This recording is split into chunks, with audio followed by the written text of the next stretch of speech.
Jason loved to read.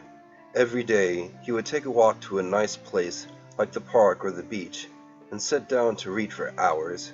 It didn't matter what the story was about or who the author was, because Jason just loved to read. One weekend, his usual places were a little crowded due to the gorgeous weather. He decided to take a walk in the woods to see if he could find a clearing, or an interesting log, or where he could relax and lose himself in a book. Jason walked through the forest for quite some time. These particular woods weren't good for hiking and had no trails, so he was sure to have some solitude. He wasn't sure how far he had walked before he came upon the mysterious building. It looked somewhat like an old bank, and was covered in moss and vines. The doors were open and falling off the hinges, and the windows were filthy and broken. Jason figured this strangely placed building might be just what he was looking for. As he entered through the crumbling doorway, he saw dozens of shelves lined with books. What was a library doing in the middle of the woods? It didn't matter to Jason. All that mattered was that he was staring at what might possibly be a treasure trove of unread narratives. He wasted no time grabbing a random book off the closet shelf as he dropped his book bag without a care for its contents.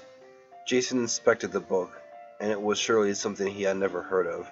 He returned it to the shelf and went to further investigate the library. The whole place was filthy, but there wasn't any random clutter like one might expect from an abandoned building. But why was it abandoned? Who could just leave all these books to rot? Jason only thought about it for a moment, as he was too engaged in reading the names of all the books, wondering if he'd find something he recognized. He didn't find anything remotely familiar. Books were meant to be read, and Jason felt like these books weren't fulfilling their purpose. And for a long time, it seemed. It was time to start reading. He picked one called Black Wing Adventures and sat Indian style on the floor. The story was incredible. It had everything anyone could want in a good book: adventure, romance, action, and even philosophy. But it wasn't just that it had so many good qualities. It was that those qualities shined so much brighter than anything he had ever read. If this book was this amazing, what treasures did the other books hold? Jason was excited in a way he never felt before. It was getting late, and Jason knew that his girlfriend Melissa would be pissed that he wasn't answering her texts. Normally she understood that this was Jason's me time, but he usually came home hours ago. He took the book with him so he could finish it later and started his journey home.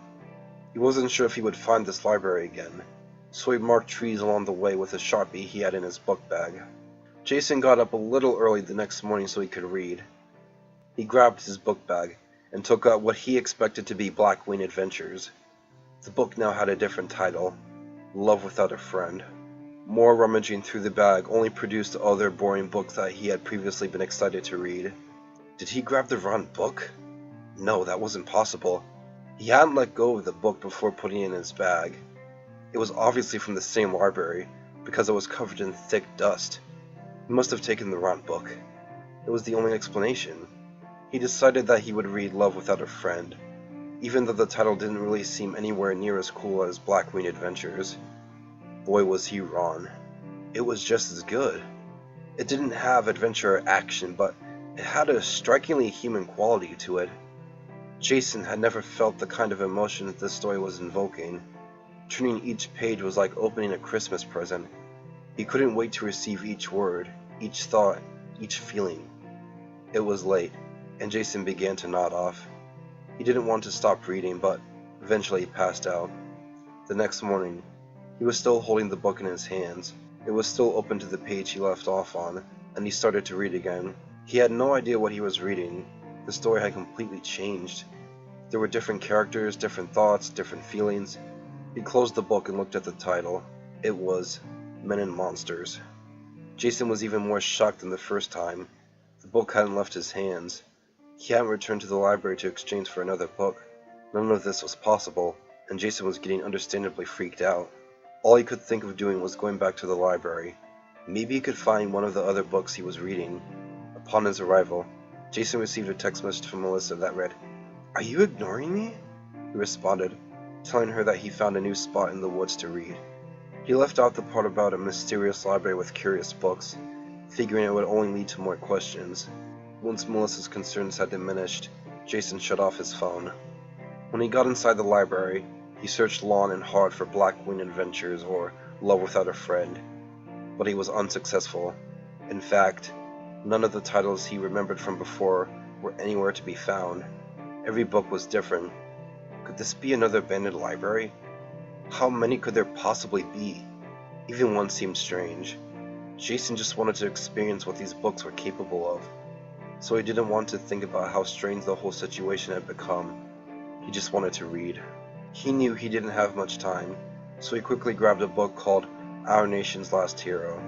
It was a political drama, with as many twists and turns as a great mystery. Jason had never read anything like it. He rarely thought about politics, but it was suddenly the most interesting subject in the world. It was getting dark, so once again, Jason left the library and took the book he had been reading. He hoped it would still be the same book when he woke up the next morning. These books were amazing, but apparently he wasn't going to be able to finish one unless he read it in less than 24 hours. He was going to have to stay awake for a long time, so he packed his book bag with caffeine energy drinks and a few deli sandwiches in case he got hungry. Jason knew Melissa would be looking for him, but he didn't care. He cared so little that he left his phone at home on purpose. And so it began. Jason was on a mission to finish one of the magical books. What else could they be but magical? A book that just changes every day? What an incredible thing! Though Jason had been upset about not being able to finish one, he was thrilled at the fact that he was reading books that no one else would ever read. If he had managed to finish one, he would be as satisfied as he could ever be in his whole life. He chose a book called The Lion's Tears and began reading. As he read, he would periodically take a few swings of energy drinks and take a bite of a sandwich. Eventually, he ran out of energy drinks and began crashing from all the caffeine.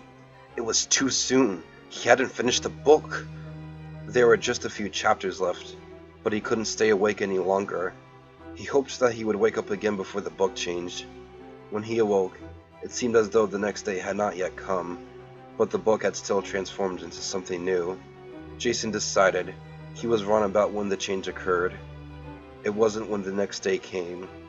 It was whenever he fell asleep. Jason stopped leaving the library. He had no time to walk back and forth, or spend time with his girlfriend, or do anything other than read the magical books. He tried to stay awake long enough to finish one, but it was no use. He just kept falling asleep. Jason was getting angry now. This wasn't a treasure trove of beautiful works of fiction. It was a curse.